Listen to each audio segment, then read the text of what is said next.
Kyle here from All Media Reviews, here to do Albums of the Year, Rough Draft, 1994, which the truth is I've been so backed up and haven't had the chance to do not only videos, but the prep that I'm trying to do for these videos. So this is just, I'm not thrilled with it, but it's going to have to go for the way it is because these are rough drafts.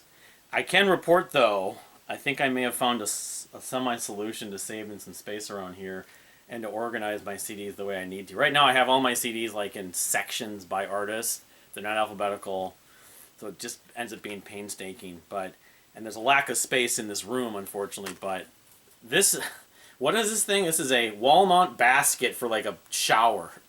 This thing will work, I think, and they stack well. It's metal. It's a rack, and I got something similar from Target. So, I mean, Amazon has shelves you can get, like, for CDs that fit 35 or 40 CDs. Unfortunately, with those, you know, if I'm Prime, it's ended up being over $30, so that would add up to more money than I spent on all these crates and everything. So, anyway, that's the good news. So, but here to do 1994, there's a lot of stuff that on the list that I didn't get around to revisiting and include. So I'll just go over that. A couple even physical copies that I really can't say whether it's better or worse than a lot of records. I could say that, you know, we're doing the roundtable for 2024 soon, a couple weeks probably, so mid-July. I'm starting to cram, try to, you know, refine my list like everyone. Rhyme Signatures and Prog Corner just did their list, so. But, here, okay, so Psychotic Waltz's Mosquito, haven't heard. It's not on Spotify. It's probably on YouTube, though. I don't have a CD copy of that. I know the title track's good, but John Scofield and Pat Metheny's I Can See Your House From Here is a well-regarded record. I'm a John Scofield fan.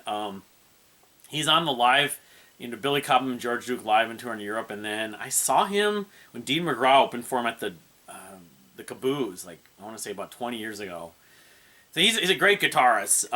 Like the two guys, having him play with Pat Metheny, but I haven't heard it. I don't know if it's a live album or not, but if it's fusiony, how it compares to some of the Metheny's done so many various styles of jazz and just guitar-oriented music. But the Wild Hearts Fishing for Luckies, I think this is some people consider their best or one of their best. Wild Hearts is sort of like a grungy power pop band from the UK. Ginger, of course, has a solo career.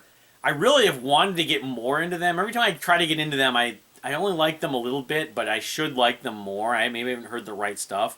Even I like Self, you know, or even my wife loves Sloan. I could compare it a little. It has the grunge element, but it's also power pop. I mean, there's a couple other bands in the power pop sort of field in the 90s that would compare. They continued on through the 2000s, the Wild Hearts, and even now. And then Ginger, but that record's one of their more regarded. If I do this again, I hopefully can revisit, I can check it out and figure out what to think of it. Someday maybe I'll be upset. Like, it took me that long with Brian Scary. It finally hit me over the head last year with Brian Scary after knowing Brian Scary for 3 or 4 years. Although this has been like well over a decade for Ginger and the Wild Hearts. D-Lights, Dewdrops in the Garden. Not the album with the one that followed Grooves of the Heart, but Peter Tork, the lone solo album from, you know, of the Monkees, his solo album, Stranger Things Have Happened. Now, he had that blues band, I forget the name of the actual band, but they recorded like a live album, but some people really like this record, and my wife, I think, has it, but although she's not that into Peter's, you know, Peter's not her favorite Monkey, obviously, she likes some of his music, but anyway. Which, by the way, she did her Monkees list. I need to do my Monkees list now, my songs list, and she did her episode list too. Top 20, top 30. Speaking of the Monkees, Michael Nesmith's The Garden. All I can say is there's the last track on this, I believe, is the song that we played at our wedding, Light Beginning Light or whatever. But it's the second part of the trilogy, the prison, the garden, and the ocean. So I think it's more new agey, and in the ocean was even more new agey than this. But anyway, so Malicious Mischief. This is a local band. Tell It Like It Is. They opened for Queensryche when I saw Queensryche the first time in '97 at Target Center. Queensryche's not big enough to play Target Center now, but you know, and this says '95 actually. So there's 2 different years on this. Recorded in '94, but I don't know. I revisited and put it on the '95 list. I remember they were kind of, you know, they were in the Queensryche vein, sort of. I mean, I guess you could say they were more like Black Crowes and that they were more bluesy, but they were good. I remember liking this. Yeah, this says 95, so I don't know. I may have the wrong year. I may have to put this in the 95 list. It's like you see stuff. It's like the fact that Thud came out in 94 for some people. From Kevin, I can tell you it's not going to be on this list. Or Same with the True was 99. For some people, Leitmotif from Dredge was 98, 99, and 2001. So, yeah, Malicious Mischief, I may have to, sort of rain check on that. Godspeed You Black Emperor, the debut album of sorts. All Lights Fucked on the Hairy Amp Drooling. I've never heard this record. I mean, I've heard a number of the Godspeed records. I've never actually got around to listening to this one. The real hardcore, like, snobbish Godspeed fans probably praise this one more than almost all the records. But I haven't heard it. But I think I would guess it's a little more raw, but it still has the sort of foundation of what they would do with the builds and the instrumentation and the climaxes and stuff like that. Fish, Suits, many Fish records. I don't know. He had a record from the year before in '93, I think, that was mostly covers. But again, that's in progress.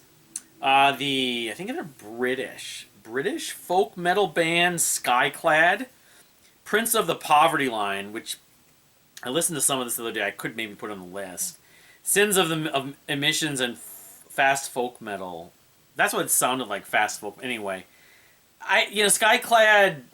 Some people really like them. I mean, you could say they paved the way for certain bands like, I can't pronounce this the way I used to pronounce it. It's not aoty I used to call them, but that folk metal stuff, and there's a lot of other bands that combine folk with metal that pretty much owe something to Skyclad. But this is one of their most regarded records. I know that the whole thing about the guy from Skyclad is like he was like poor and was like living in the studio recorded in. He like didn't have enough money to like, pay for shoes or something. I forget what James Bickers with Sea of Tranquility wrote an article about Skyclad. But anyway, I've always wanted to spend more time with him.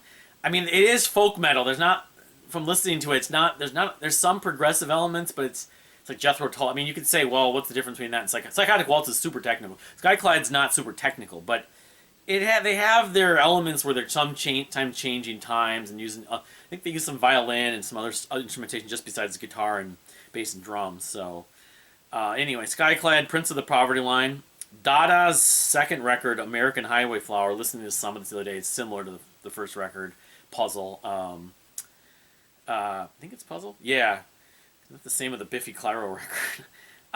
Nas, Illmatic. Not that I ever really got that into Nas, but among like sort of the last 30 years of rap and hip hop rap, Nas is like, there was a movie I loved called The Fish Tank that used a lot of Nas's music, and I kind of liked it. I mean, yeah, it's still kind of gangster rap to an extent, but he's a little more clever and cerebral with both the production, the lyrics, and his voice doesn't come across as so like sort of angsty and just like stuck up the way a lot of rappers do. So I've always kind of wanted to spend a little time with Nas's album, and this album, Illmatic, is considered one of his best, if not his best. I think maybe his debut.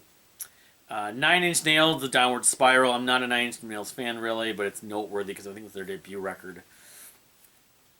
Maybe the debut or the second, maybe the most famous at least.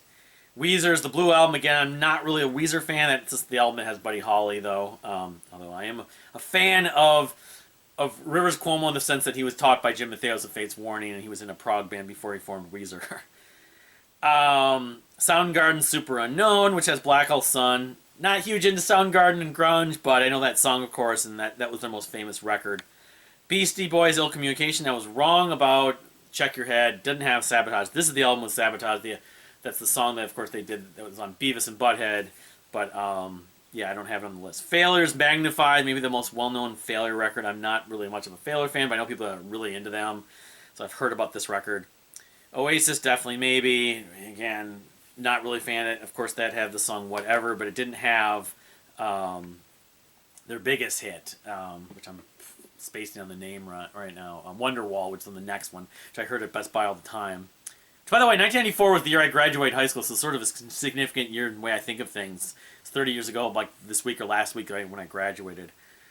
Making it on the list. Green Day's Dookie, of course, Welcome to Paradise. It's got a bunch of their hits. I I'm not a fan of Green Day. I don't think they should be in the Rock and Roll Hall of Fame, but I'll acknowledge its kind of place in history at least. So okay, No Man's Flower Mouth, the second No Man album. I don't know if this is the most famous one, but I bought it. I think I listened to it a couple times, but I bought this in the year 2008, so it's been many years since I've even heard it. But it's not the album. The album that has the one song I really like from No Man is from the 2000s, like 2002, 2000. It has like an orange cover, but when I come to it, hopefully I'll remember to include it.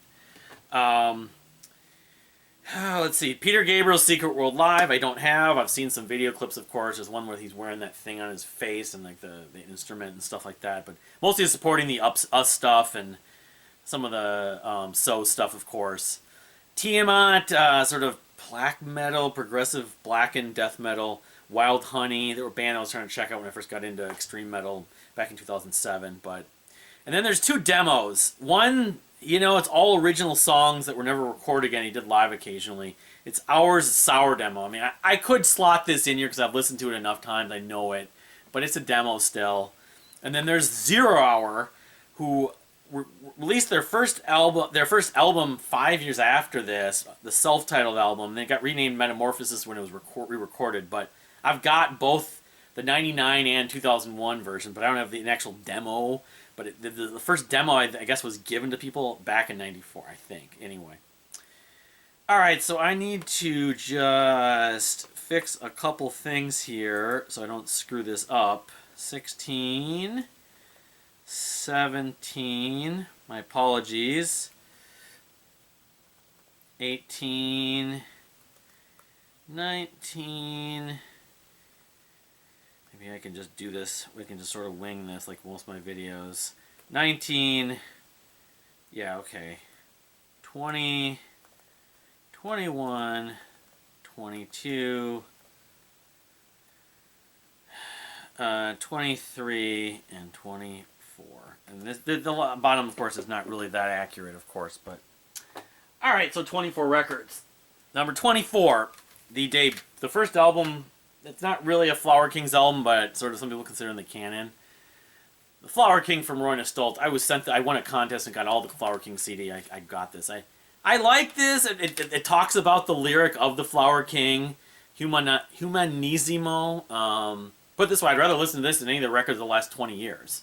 But I'm not that familiar with it. It's still, I think they do better stuff. So anyway, number 24. Number 23... Edwin Dare. Edwin Dare, I got this through I think it was through Impulse, or maybe Whitehall, Michigan, the place from, I got tiles from, which I'm going to be talking about in a while. Edwin Dare's Can't Break Me. They're very Queensryche-like. I mean, I think one of the members passed away, unfortunately, a few years ago, but I like this. I mean, it wasn't... There was a band called Harem Scarum that was kind of like this. I mean, it's glam metal and hair metal with some progressive elements very similar to Queensryche. Kind of like 80s Queensryche, you could say. Not the stuff at this point, but, I listened to nothing I think I would remember. The title track is good. Feel the Power. I haven't listened. I mean, it's a style of music that has its moments. There's a band called Z-Lot Z that I have their CD I've never listened to. I remember Pete talking about. That you go through the catalogs. Impulse and Wild Side, I think it was called. And they give, descriptions of, the bands compared to, and I would just make a list, and I would come up with 30 albums, and I'd buy 7 of them. And Edwin Dare was on that list, and then they were written up in Metal Edge and stuff, I remember, and I read about them. So anyway, it probably could go maybe a little higher compared to some of the stuff, but it Can't Break Me. Number 23. Number 22, I might say this is a little on the sacrilege side, because the Third Matinee, I don't even have the CD, I had a burn copy of the CDR. Third Matinee album, Meanwhile, which of course is Patrick Leonard and singer from Mr. Mister, Richard Page. Really, really doesn't resemble Toy Matinee much. I mean, it's pop rock, but it's way more like adult contemporary, very ballad heavy. I remember liking a few of these songs. Echo Hill. I tried to listen to this, and people would talk glowingly about that. People that love, some people prefer this, or that love Toyman and love Kevin, and I still struggle with it. I think the last time I listened to it was 2 years ago, and I'm like, all right, there's 2 songs on here I like. The title track, Family Tree, It's not like Mr. Mister even. It doesn't have the energy of Mr. It's very laid back from my memory, the third matinee record. And, you know, I know Kevin took a jab on his live album, Live at the Troubadour, and when he changed the lyrics to one of his songs. You know, he was off doing that, and when Patrick Leonard was working with Roger Waters, he didn't want to tour with Toy Matinee, and it's just sort of happened why they did this, but he wanted to do another record. And but, you know, it's the worst record ever? No, but I've never loved it. Maybe one day it'll click with me, and I'll be like, what the hell was I thinking? Very new agey at points, very adult contemporary. Anyway, number 22. Number 21, Dr. Butcher. I've been meaning to listen to this album for the longest time. There's a guy named DR or Dr. Butcher on the Mike Portnoy forum back in the day. I listened to a lot of it the other day, and so I put it at this point. This is Dr. Butcher is basically John Oliva and Chris Caffery, when they were like sort of in but not in Savatage, because they both end up, obviously, especially John, end up rejoining Savatage. But this is, I don't know if this happened after the death of Chris Oliva. I'm not sure, but musically it's sort of like the earlier Savatage. It's more kind of heavy and speed metal almost at points. It's darker lyrically. Songs like Don't Talk to Me, The Altar, Season of the Witch. Compared to what Savatage were doing, I mean, it definitely is a little more extreme. I wouldn't call it death metal. Is it extreme metal? It's not super technical. It's really more resembling like a Megadeth, early Savatage blending in some ways. But it's John Oliva's vocals, which I've grown to like more. But it's just, yeah, it's not the proggishness of Savatage that I love more. But anyway, 21, Dr. Butcher, the self-titled album. Number 20, Orphan Land, and same case, ditto with Orphan Land. I've been meaning to listen to this album for the longest time, and I did find, and I don't know what I put it up here. No, I put it up here. No, this is all the 95 stuff I'm already getting ready for. I did find my copy of Orphan Land's, the previous, the demo basically. I was going to show it and I forgot to. The Beloved's Cry. I opened it the other, anyway. Once I get these CDs organized, but Sahara is the name of their debut album. The Sahara Storm, Blessed Be Thy Hate. I like this. You can totally like hear where they would go. They perfected the style, the sort of ethnic, sort of Middle Eastern progressive death metal, but it's more death metal than progressive, I guess you could say in some ways. They still do use a lot of the Middle Eastern instrumentation, though. It's just, the production is, you know, and the Beloved Cry's production is kind of a similar quality. So it might go a little higher with some time, but the interesting thing I think about this, though, is Opeth really wasn't known at this point. So they kind of predate Opeth in a way. Opeth might, in a way, indirectly owe something to them. I don't know, it's getting technical. It's just like, you know, but they were obviously influenced by thrash metal, by Black Sabbath, you know, and by some of the progressive stuff, you know, between Crimson or Rush, you know. I don't know if they'd heard Dream Theater at that point, maybe. So, Orphan Land's Sahara at number 20. Number 19...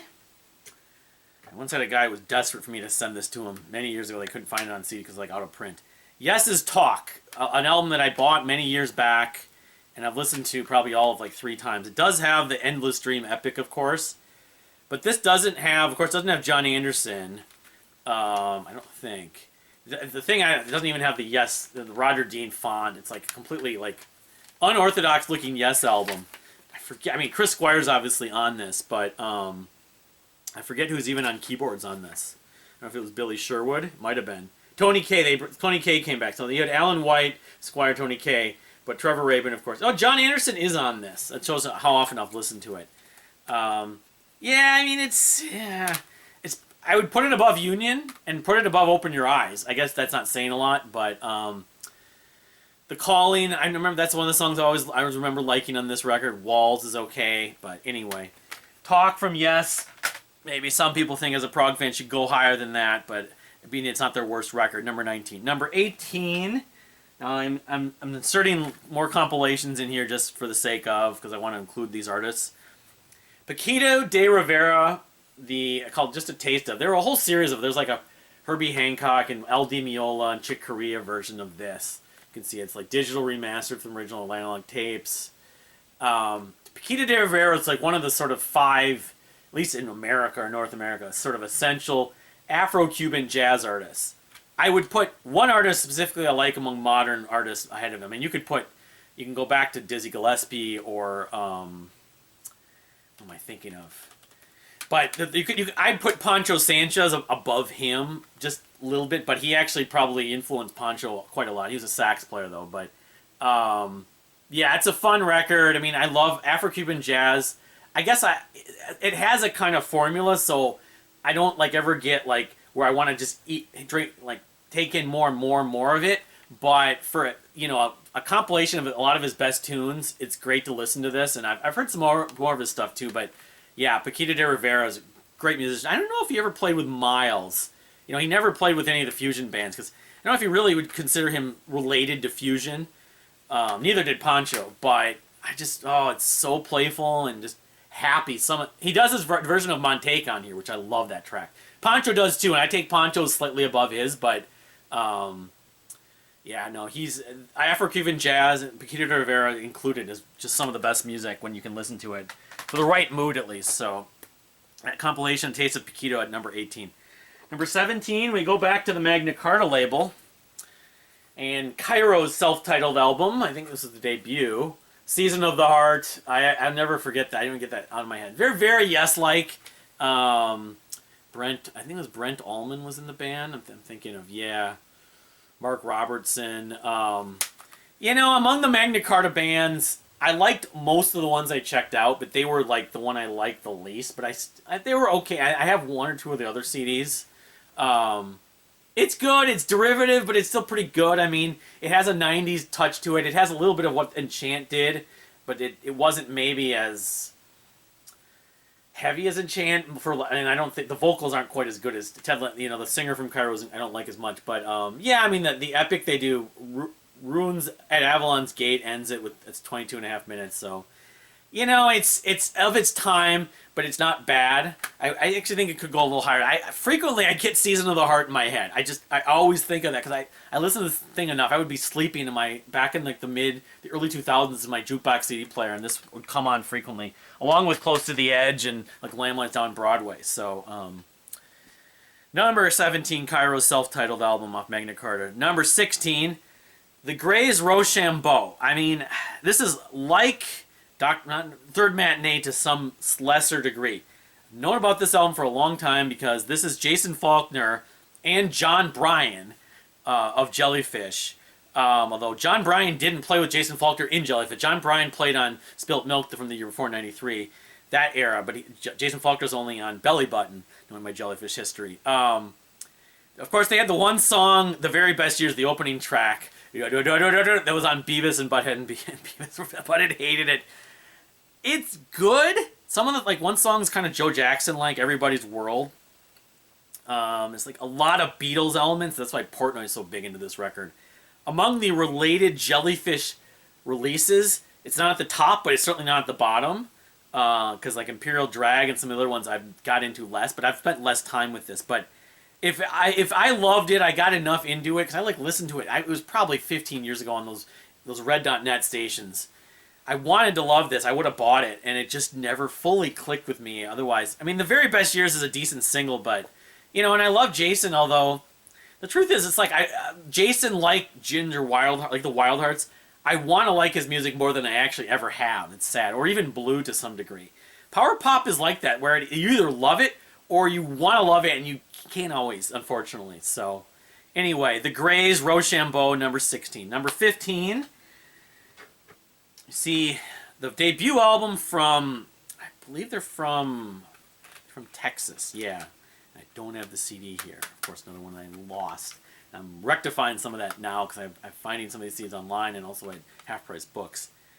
Push Monkeys Maze, the debut album. I listened to this the other day, and I like a lot of this. I've always likened them to being similar to Saigon Kick, but actually, they're less like Saigon Kick, and they're more like Faith No More and Stone Temple Pilots. They're kind of more in that vein. Songs like Crush It has a real funk groove. Yeah, like the Faith No More similarities. It's kind of grungy and like but also like Faith No More in a way. Sweet Caribbean Bungalow has this great trumpet part. Meteor Shark, very mystical with the grunge riff. Monsters, kind of like the Beastie Boys or Faith No More again. I'm a Scary Monster, Cookie Monster, that line, almost rapping, and then there's a chorus. And then there's a reference to Freddy Krueger and Wolfman. That Scary Monster song is funny, so I like a lot of this record, but I can definitely say they only have really, they had a couple more, but really two proper. The self-titled that came out years later is a step up, and I'll be talking about that when I come to that list. So anyway, Maze from Push Monkey, number 15. Number 14, okay, yeah, no, okay, number 14, I don't have that. I don't have a copy of this yet, so I thought I did. Live's Throwing Copper, which I think might have been their highest selling album, their second album. It has I Alone, which was a huge hit. Stuff like Selling the Drama, White Discussion, All Over You, Lightning Crashes. Yeah, I mean, Live is a band that I always like find songs that I find good, but I never find any of their records to like blow me away. But it's like well, they sound a little like REM, but they're like grungy REM. But you know, the melody's really great. There's some really cool instrumentation on this part. So Live Throwing Copper has to go. I mean, I could flip Push Monkey, even the Grays with it, I suppose. But I didn't get around. I was meaning to revisit it. I didn't get around to it yet, so unfortunately. But I'll put it at number 14 for now. So number 13. This is technically his solo debut album. He did many collaborations. Peter Ostroushko, Claudia Schmidt. He's done many since, but I believe even though this was like at least 20, maybe close to 20 years into his career, at least 15. Dean McGraw's Broken Silence. It's a CD you'd see at Cheapo frequently. I bought this in 2004, July of 2004. And I wouldn't know, I don't have the CD here. I think the CD I had in one of the books, but yeah, Peter Ostroushko wrote and Steve Tibbetts, revolutionary guitarist, but it's acoustic, just like Dean's best known. But you know, I don't know if he does any covers on here. Coeur d'Alene, Brothers and Sisters, Saturn.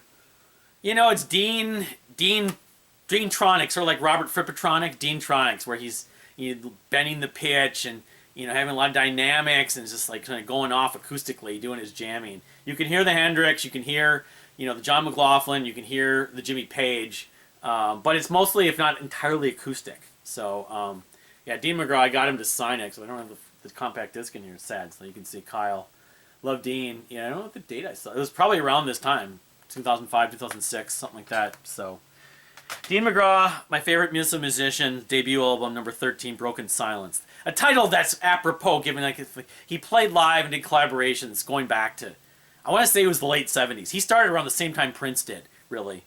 Anyway, number 13. Number 12, I had this on CD, I thought. I got it from the library, and then I eventually thought I bought the CD. I couldn't find it. I've got the singer's two other solo albums, but Cirque du Soleil's Allegria soundtrack, which has the main theme, Allegria. That's the main highlight of it, but it's for the performance of Cirque du Soleil. It's Francesca Gagnon, Canadian vocalist and singer-songwriter, Francesca Gagnon. I can't say a ton more about it. It's a fun sort of soundtrack to the performance with Cirque du Soleil and the whole theme of Allegria. Other people have done it since, but the Francesca Gagnon one is still the definitive. I think it was the first one and the definitive one. My friend Creighton was obsessed with this. Anyways, that's number, I guess we gotta go down. That's number 13, so everything's down one. Everything's 25, so that'd be number 13. So yeah, I forgot to insert one number. So here's number 12, another compilation. And this includes demos and some other stuff that I haven't listened to in a long time, but the Kansas self-titled 2-disc box set, like the Journey one. These were a big deal in the 90s. It has Can I Tell You demo, and then it has some unissued and some live versions. Death of Mother, Nature Sweet. I mean, this is what got me into them. On the Other Side. I didn't buy this Kansas studio albums right away. I had the live album. I had just the best of, but I don't even have the book here unless it's underneath, which is no bueno because there's a book telling the story too. So it's kind of like a biography. It might be in here, but I don't know if I have time really to try to track it down. But yeah, it has Journey from Maribron. It has The Wall. It has Magnum Opus. You know, the hits obviously "Dust in the Wind," "Carry On Wayward Son," but a lot of the deeper tracks. Not everything. "Song for America," of course, I love. "Child of Vince." It doesn't have everything, but it's got a lot of the best stuff and some of those unreleased and the demos of the live stuff. So, yeah, it's a good compilation. It had to go on here somewhere because it's one that I got a lot of mileage of in the mid to late '90s, especially when I was listening to it. So that in effect would be number 12 because yeah, everything got bumped down. So number 11. Am I this in the right order? Yes. Okay. The follow up after 8 years, Boston's "Walk On," which is sort of be my. I mean, I got into Boston before this album came out, but this I think does have Fran Cosmo. That's the guy. I think that I don't know if Brad Delp shows up on this. He went on tour for this, so they were not at odds, but maybe he just wasn't available or like whatever. They just hired Fran Cosmo, but yeah, I mean, this is classic Boston. I like cool Third Stage, but I guess Push Come Stuff I like this album more. Now the one after I never heard. I'd have to like check that out for the first time, but. Magdalene was one of the highlights on here. They write great songs with women's names. Amanda, of course. Walk On, that's one of the other hits. There's a Walk On medley, really. Walking at Night, Walk On, Get Organized, and then Walk On some more. So that's sort of proggy. It's like 11 minutes or something like that. You can see in the middle there. So I Need Your Love. It's a very good album. It's a very well produced album. I saw them in '95, in May '95, when they supported this tour. It was a cool stage show. They had the little spaceship with the guitar and stuff. And yeah, Walk On, good record from Boston. I mean, is it prog?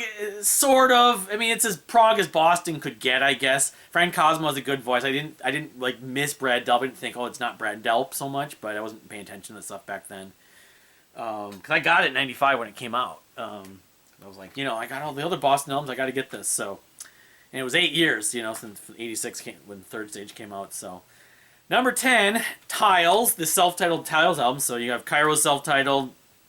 You have you had the Dr. Butcher self-titled album, and you have from Detroit, Michigan, very Rush-like. I talked about this in the anniversary. The 30th anniversary was a few months ago for this album. And it features a few tracks. I think I mentioned that.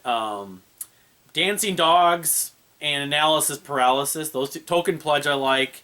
I mean, yeah, this Chris Herron. This is the singer, I think. No, he's the guitarist.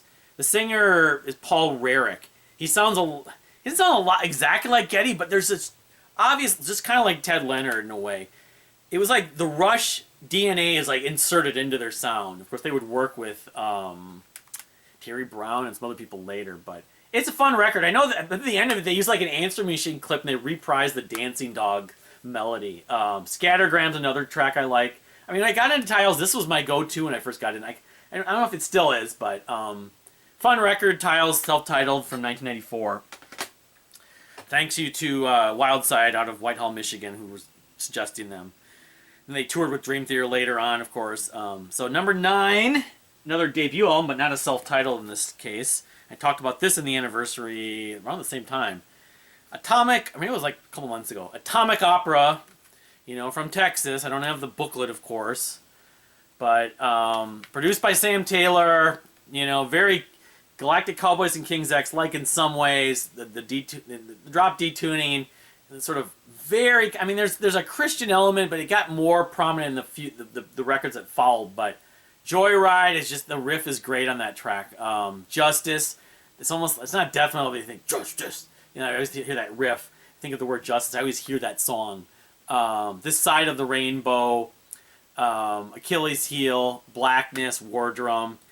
There's a little bit of extreme. There's a little, maybe you could say a little hair metal in their sound, but it's the detuned guitar and the sort of groove, but it's heavy and punchy for a Madman Only. They're not as good as either King's X or Galactic Cowboys, but to me, if you like those two bands, this would be the record, and it's an obvious band to listen to.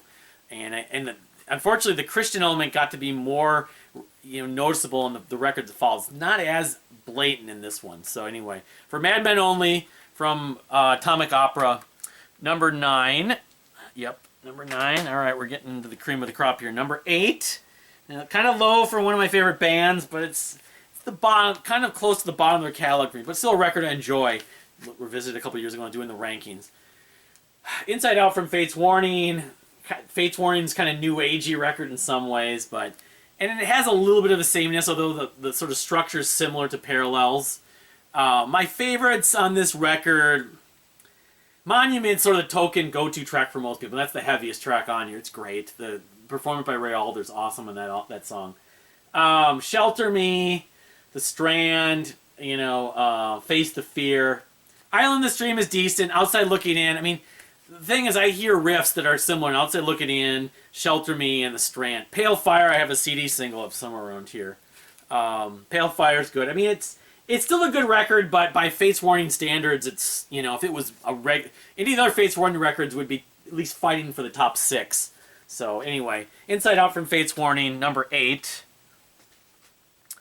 Number 7, The Return, of course, and the last, to my mind, proper studio, most people's mind, studio album from Pink Floyd, The Division Bell. And as much as I do like A Momentary Lapse of Reason, this is a better record. Songs like, Lost for Words, Coming Back to Life, High Hopes, Wearing the Inside Out, that's a Richard Wright's track, Maroon, the instrumental that won the Grammy, if I recall. Keep Talking, I Don't Even Mind, Stephen Hawking thing. This record flows really well. It's got great, Pink Floyd atmosphere. It captures a lot of it's like what they could have done in the 70s. Like, it almost reminds me some of like Wish You Were Here, but more song-oriented. But yeah, I mean, Division Bell's always been a record I like. It was the record that came out when I was a senior in high school, so I associate it with, it was that spring. It was like March or April of 94. I don't know if I did this on the anniversaries, but, because I heard it before the end of my senior year of high school, that spring. Maybe even earlier than that. But anyway, yeah, the Division Bell, great record. I mean, in the Floyd canon, it's sort of in the middle for me, but, goes number 7. Number 6, and we do see King's X. Dogman, this is one of the 4 different covers, of course. This is the first album without Sam Taylor. Basically all the songs Doug sings, almost all the vocals, all the lead vocals. Despite that, it still has several songs that are good. It's their heaviest record. It's Brendan O'Brien, worked with Pearl Jam, some other people later. My favorite song is Fool You. It's one of their best songs ever. I'm not alone. I'm seeing more comments about people loving the track Fool You. Walk in the big parade. Even though it sounds like a song from, like, the self-titled from 92. But, the title track lyrics are genius, Give me $1, give me 50 cents, Let me take my thoughts away to think about another day. Shoes, lyrically, is great, too. I love the sort of the rhythm and the flow of that song. It's almost like a rap. I think they were listening to some rap at that point. I think Doug was. Walked in these shoes. There's Cigarettes is a great ballad. It's very trippy and psychedelic. They did many psychedelic songs after this. I don't know if they've topped this. Cigarettes might be their best psychedelic song ever. Complain, very riffy. I mean, some of this is very dark. Human Behavior, I don't know if that's 529. Sunshine, Rain, I've always liked. Black the Sky, very riffy. Black the Sky, I always think of Black Flag in that song. Flies in Blue Skies, that's another trippy site. They did like Summerland is trippy, or Pleiades. But, yeah, I love Dogman, but I've never fully embraced how much a lot of other people love it. I've said this before, but, I love King's X so much, it has to go pretty high, so it's number 6. So in the top 5 now, it dropped maybe 1 or 2 spots because I'm just being honest how much I appreciate it and listen to it, so. But, yeah, Jeff Buckley's lone proper studio album, which includes several covers, of course. Grace. I always think of this for the Legacy edition with the 2 CDs and the Dream Brother, that jam, the Raga Jam version, and then of course Kangaroo, that cover they did. I've never heard that song. It was actually a cover, but it has, of course, a title track, Mojo Pin, Last Goodbye is still fantastic to this day. Hallelujah, everyone knows his version. It's still the definitive one. There's been many others like Katie Lang and Rufus Wainwright, and so many people have covered Leonard Cohen's song Hallelujah. Jeff still is the definitive, although it's not anywhere near my favorite track on here. Lover, You Should Come Over. Dream Brother is probably my favorite track. It's dreamy. It ends. I think about him and I think about what happened in his life whenever I hear that song. You know, he was trying to sort of get out of the shadow of his father. His father died mysteriously, and so it's almost like he was destined to write a song like that. Corpus Christi Carols is a cover, I believe, a ballad. Eternal Life, that's the heaviest Jeff Buckley song probably ever. It's very riffy. So Real, think about it's kind of heavy. La Like Wine, I think that was a Nina Simone track, but it's a great album. It's light. I mean, it's not that energetic. It's more rhythmic, but it's uplifting at points, and it's a good therapy record. There's a lot of value to this record, and I can understand why so many people love it. I still contend, though, the record he would have made after the demos on which I'll talk about that, it was like 98 or 99, I think it's 98. The music, there was more better music on that, potentially on that record, so I actually slightly prefer that record, even though it's just a demo, the Sketches record. But yeah, Grace is still an epic, it's an epic.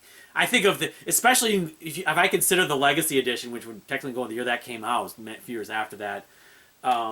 This is a terrific record. I still praise it, and why I got into Jeff Buckley to begin with. He was a martyr and everything like that, and I still to this day would like to see Kevin Gilbert's music receive even a fraction of the attention that his music has. But number 4, we see Queensryche. This is where we get into favorite records. So Grace would still count for that, of the band's catalog. In effect, all these records are my favorite record from their whole catalog. So. But for the year, number 5, Queensryche's Promised Land. I like this album the most. I like the previous 2 records pretty close to them, but I like the concept a little more. I Damaged, Out of Mind, Bridge, Promise, Disconnect, Lady Jane. That might be my favorite Queensryche song, actually. It's one of the top 5 for sure. The piano, it's very gothic. My Global Mind, Someone Else is really sad. I just think from a songwriting, they sort of hit it out of the park, and they kind of found the right balance. Unfortunately, the sort of fate and destiny of the band wasn't going to continue in this style, and the sort of even Chris DeGarmo's involvement. But I never got the CD that was enhanced with the video game where you get the bonus tracks. Unfortunately, I didn't have the CD-ROM to actually do it at the time. I should have. I wish I had that to this day. Probably could find it on Discogs, but probably have to pay a lot for it. But yeah, I love Promised Land. If I ever do like a Queensryche feature video series, I would talk about Promised Land a little more. But yeah, I mean, I was just talking about Bridge was a great Father's Day song. It talks about, so let's forget. It's like some kid trying to make amends with his father. I even have the Bridge single, the CD single, somewhere over there. They can make a bridge for the broken last, but I know. So said, son, let's forget the past. Yeah, I and Damaged are 2 of the heaviest Queensryche songs. You could say like, Eyes of the Stranger, I Don't Believe in Love, or, Breaking the Silence, but I never heard vocals as sort of dark like that. They're still clean vocals, but Jeff Tate's vocals sound different on those 2 songs, especially on Damaged. So, okay, number 3, Savatage's Handful of Rain. I've talked about this when I bought this on vinyls, like last year sometime. This has Chance. Their masterpiece track. It's one of the best 10 progressive metal songs ever in my mind. If you've never heard it and you like progressive metal, you're doing yourself a disservice. Go listen to this. Stop the video right now and go listen to Chance from Savatage. Taunting Cobras is great. Titled track, even though I think of Bon Jovi, I think of, that Blaze of Glory song when I hear the acoustic guitar from Handful of Rain. But Zach Stevens is awesome on that. Castles Burning, Staring to the Sun. Watching You Fall. I mean, a lot of this was inspired, obviously, by the death of Chris Oliva. John Oliva wrote a lot of this, although I don't know. I think they did have Paul O'Neill do some of it, but the thing is, the picture that some of the band members, like one of the band members, didn't even play on this. It was weird. It was really weird time for the band. It has Alone You Breathe too, of course. Nothing's Going On. This is fantastic. I mean, top, with the Chance, just Chance alone. It's like an 8-minute track or whatever. It's just like A Night at the Opera Part 2, the sequel to Bohemian Rhapsody, the sequel to Bohemian Rhapsody. It's the vocal layering, Row Row Your Boat, with the layering of vocals is just off the charts, and it's like a Christmassy kind of thing. And Zach Stevens never sounded better, Zachary Stevens, even though I've never really spent time with Circle to Circle, sadly. Not much, a little bit. Number 3, that was number 3. Number 2, so what do we see here? 2 of my favorite bands from this era. My favorite Dream Theater album, Awake. This is better than Images Word. It's better produced than Images Words. I mean, I love Images and Words, but they topped it. Scarred and Space Divest. Scarred is one of the greatest songs that are written, one of the emotionally sort of relatable, you know, therapeutic, cathartic songs ever. How come you don't understand me? How come you don't understand you? But at least we're in this together. So open your eyes. That climax is just off the charts. And then Space Divest. It's like fetal position. The emotions are so huge in that. Then you add on stuff like Voices. You have The Mirror and Lie. I think of those songs, two songs together. We heard those. Lifting Shadows Off the Dreams, like a kind of a U2-ish thing, but it's still well written. 6 O'Clock, of course. Caught in the Web is kind of poppy. Probably my least favorite song on here. And it's Faded. The outro is just so big. You know, I mean, it had a mind beside itself, that trilogy. It's Dream Theater at their most metal. Stupid cliche. Maybe they're heaviest. I mean, you could say Train of Thought, maybe, but the songwriting's there. Kevin Moore, of course, was still there, even though he was like wanting to get the hell out of Dodge, and it's like moving away from this kind of music. He kind of left them a gift, so I'll give everything I can on this and give you some beauty and brilliance on this last record. And yeah, Awake is where they really peaked, you know, in the last album with Kevin Moore, and it's become my favorite. First few years of Dream Theater fan, I didn't really understand. I didn't like LaBrie's growly vocals on it, and then it started to grow on me and realize how great it was, and then it became the best record, and nothing's knocked it off since. And you know, Scenes is good, 6 Degrees is really good, but you know, they never did anything better as a studio album to me. And what's next? What's last? Said it, you know, 328 times between the blog and here. It's my favorite record ever. Marillion's Brave, Fetal Position, talking about that, the thing that belongs in like an art museum. You know, Great Escape, the greatest guitar solo of all time. You know, songs like Runaway and Hard as Love. The range of emotion I can't avoid just blubbering and going to tears. Goodbye to All That. You know, Paper Lies. In the Lap of Luxury.